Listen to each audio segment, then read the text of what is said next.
Tabu, I'm so excited that you're our first guest on this new season of The Bold Bunch. Thank you. Thank For you. that Thank honor. you. No, thank you. Frankly, there couldn't be a more fitting artist that represents bold choices, that represents risk taking and following one's gut and instinct. Thank you. You know, I feel like we have to start by talking about the new project, which was just recently announced. You're, of course, reuniting with your namesake director, Meera Nair. Yeah. You're a key character in her 6-part adaptation of A Suitable Boy. Yeah. You play Saida Bai, who is the courtesan, the musician and the courtesan. It's a very integral part. She's who Man Kapoor becomes besotted by. He's, of course, the headstrong son of the politician. What was it that made you want to do this? Why was this a show that you wanted to be a part of? Because the book is what it is, and then it was Meera who was making it. And it's always a pleasure and a treat to work with her. And of course, the role is beautiful. And it's just the right kind of setup and project that I would have liked to belong to. Yeah. You recently put up a picture on Instagram of the script. You sort of teased a picture, which means that prepping has begun. No, the photograph I put out because I wanted to share with everybody that I'm part that of you're doing it. Yeah. Yeah. And to just say it out aloud that we've finally started the process. So, yeah. I don't have any pictures from there. So, I think this was the best way for me to tell it to the world. You know, you last worked with Meera on The Namesake, which came out in 2006. You know, it's one of my favorite performances of yours, Ashima Ganguly, who's this, just the way that love story begins and the arc of how she eventually becomes widowed and you know, is raising her children. I remember you saying that that film came to you at a point in your life when you were craving a new experience, and it fulfilled that for you, didn't it? Yeah, yeah. I don't know if I articulated it to myself. I don't know if I could put it in words. But now looking back, I think I was terribly in need of and was looking for a new experience. And Namesake gave me that in more ways than one. Professionally, personally, you know, in so many aspects of my personality. Right. Grew and changed and got altered and got many things added onto it. It was too rich an experience for me, you know. It was a very rich experience, not too rich. Nothing is too rich. You know, you can just keep absorbing as much as you can. But it was a very rich experience for me. The effects of which I still see, and they'll continue to be part of me. It really, I think, catapulted me into a different place, right. And like I could grow in many directions. Correct. From there. So I'm ever thankful to everything and anything that got me that, you know, got me in that place. It was your first American film. It then sort of led you to making choices like The Life of Pi. I got Life of Pi because of that. Namesake. Right. Ang Lee apparently saw The Namesake and became kind of absolutely convinced that. Yeah.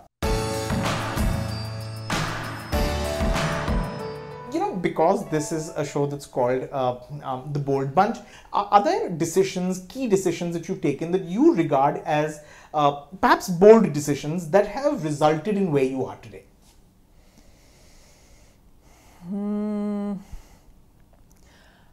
Maybe I don't know if I looked at them as being bold. That's why I figured that you've never led your life like that, right? Yeah. I think they came naturally to me. But I mean, having said that, I'm sure there was some kind of resistance to and some kind of gravitation towards something, you know, that led me to make these choices. And the choices that I was given, the options that I was given, I was lucky to have those options. And I think luckily they resonated with who I was and the kind of truth that I wanted to tell about myself. Also, I think these characters allowed me to break away from the regular representation of the Hindi film heroine. True.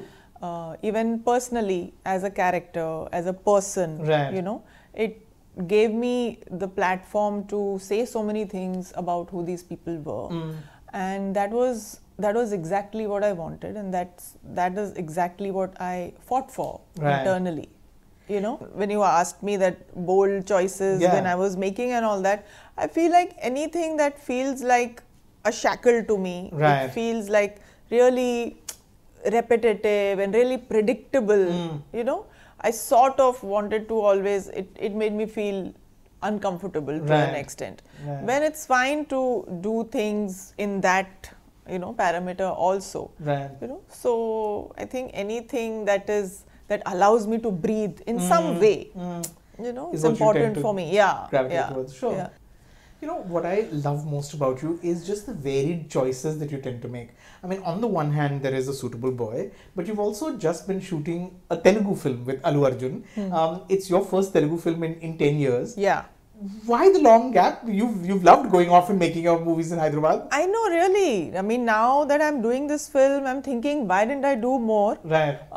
Maybe the offers were not, whatever, I did not want to at that time, or I don't know, so many factors, but even this came at a time where I really wanted to do a Telugu film, you know, and it's been my home, and it's very comforting for me to do a Telugu film, actually, because I get to go home, I speak the language, so it's not so difficult for me, and I know pretty much almost everybody in the industry there. And it's a smaller world compared to Mumbai and our film industry. And I think I have great associations there with people. My work has been very good there. I've had successful films there and so many things. But I think it gives me the opportunity to pick myself up from the world here in our film industry and have like a corner which is pretty much in a lot of ways divorced from the film industry here, you know. So I don't know, I can't put a finger on what it is, but it's really like I come back with a lot when I come back from doing a Telugu film, you know.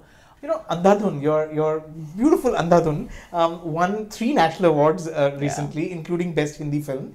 You've said that this was one of your most satisfying experiences on a set lately. Yeah, it was challenging in many ways.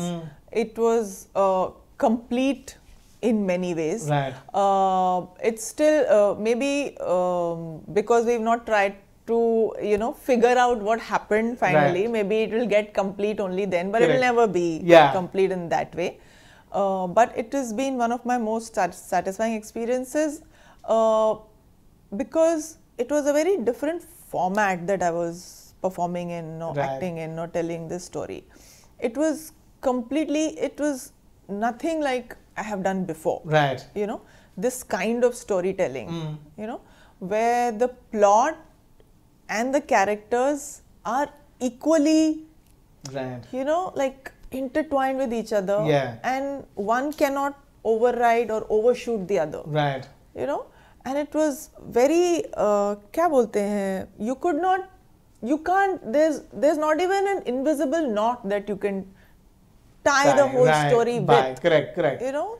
I mean, now that we are a little away from it, you can sort of analyze it, why it was so, you know, why it was so engaging even for people. So even with the characters, really you can't put a finger and say, this is the kind of character. This is the kind of person she is or whatever. You know, this year you also did De De Pyar De, which I want to talk about because on the face of it, it's this comedy about a 50-year-old man who gets into a relationship with a woman who's half his age, and a lot of the jokes are sort of sexist, ageist jokes about a new car and old models and all of those things, which is fine. But what I have to say, what I was very pleasantly surprised by was some of the questions that the film raises, and it really comes through your character because you play the ex-wife, the wife that he's separated from, and you know, it raised questions about who is really responsible when a marriage breaks up.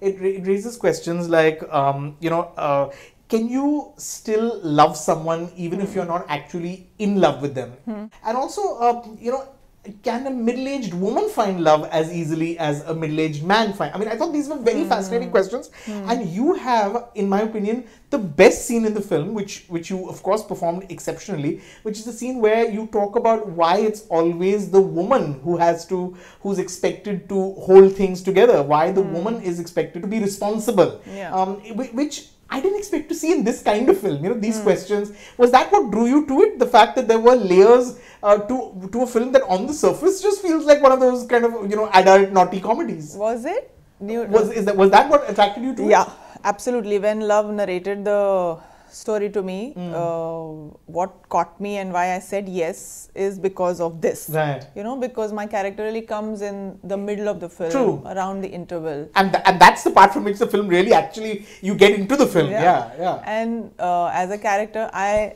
got to say these things which are, I think there have been questions in a lot of people's lives. Yeah. And these are things that I would have loved to talk about. You know, especially about separation, about divorce, and about children, and about the effect it has on children. Right. Like, I particularly like the line in which she says that if you inherit the wealth and money and everything from the parents, you also inherit their broken relationships. True. You know, which is so true, but we don't get to address these those things, right. Maybe not so much in movies, especially, right. Or maybe not in the mainstream. Yeah, space, in popular films, correct. Yeah. Correct. So I think that was the most interesting thing for me, and really it was commendable on Love's part to, you know, think of these things from a woman's point of view. You know, being a man. Correct. So it was really a very nice thing for me to see that. Right.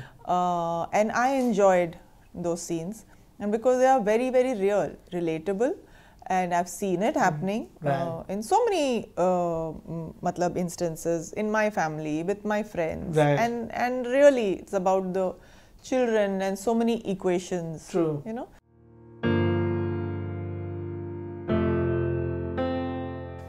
You've played such varied parts, you know, strong, vulnerable, fragile, and everything in between, literally. Is there a role that feels closest to who you really are, or one that reflects your personality the closest? I think I can identify with and relate to the the traits of these people. Yeah. You know? Yeah. But I don't know as a person entirely if one feels like. Yeah. I mean, I don't know. But which ones I don't know, would you because say? the situations are very different, right? Yeah. Right. But who are the ones where you can instantly feel like these bits in this person? I mean, which ones ring especially true, perhaps? In the lighter films, I think Chini Kam. Right. I think most easy to, because also I think it was more today, and you know, you could see yourself being there in that situation. She's very modern. She's very De De Pyar De, I don't know if after marriage, you know, so hopefully you'll never find out those things. I'll have to wait really long, but I think it's too late. No. But some things about every character stay with you, stay with me, definitely. I think so. Maqbool, Heather, Namesake, Astitva. Chandni Bahar was very different because it's a different world that you're speaking about. Right. Kandukonde, you know. But having said that, I think these characters have been so divorced from our regular everyday life. None of them have been just the average Joes, you know, as average Jane, they're not like today's normal. Correct. I don't know if I. But you know, they wouldn't come to you for the normal everyday kind of girls, which is a huge compliment, actually. Matlab, if you talk about variety, I think I have been one of the most fortunate to get this wide variety and really of characters. Complex women, which is just incredible. Really complex lives, complex women, relationships, relationships, Ghazala, I mean, where do parts like that? Yeah. And it gave me the space to take them anywhere. Right. You know, I think luckily working with Vishal, Gulzar Saab, all these people, there's so much freedom for interpretation. For emoting, for interpretation, that you don't feel tied down by anything or weighed down by the characters. Right. I think, those chances have been brilliant for me. Yeah. I feel like we're richer, you know, cinema is richer by these just the instinctive choices that you made. I feel like there are going to be lots more exciting characters. Cannot wait to see what you do next. But thank you for making these choices. Thank you for giving us films that really are enduring films. Thank you so much. Thank you. I'm so happy that you're on our first episode. Thank you. So am I. Thank you.